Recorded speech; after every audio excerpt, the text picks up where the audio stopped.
tewali kuwananya kwonna omulimu gw'okuvuga booda n'abagukola banyoomebwa nnyo nga kino kye kiggyeyo Commerce Bukenya okusangula olunyoomunyoomu olwo.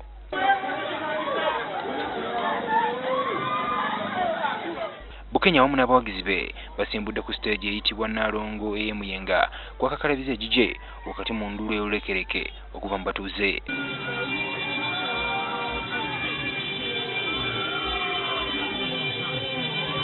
Boda bagamba tetwasoma n'ono omulenzi mba mwogererako nnyo bulungi nnyo kamali n'omutereeza wano kubanga yagenda okulaga mbu ababoda twasoma. Ababoda osobola osinga abalala. Owaboda osobola osinga abalala. Oluvudde wano nga werekeddwako ababoodabooda banne bayisiza ebivulu mu bitundu bya Makindye East. Bano era obwedda booda bazibonga ng'eno bwe bakola obukolomooni.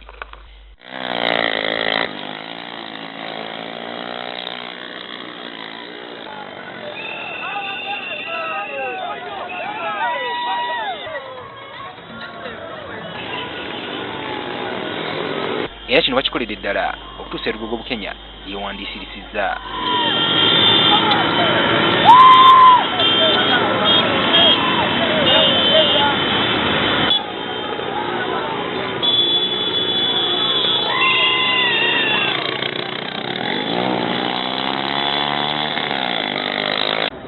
Oluvannyuma nga amaze okukakasibwa ono aweze okutwala ensonga eziruma ababoodaboda mu ggwanga lyonna mu paalamenti nga tewali kwemotyamotya.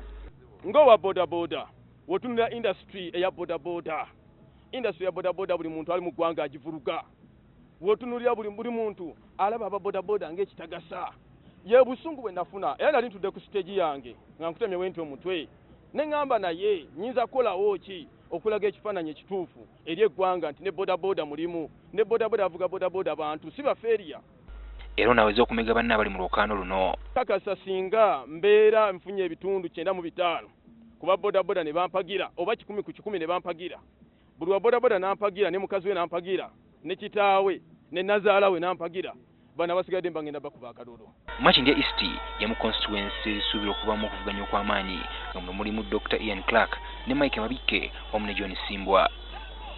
Ivan Kimuli Kigozi, NTV Akawungezi.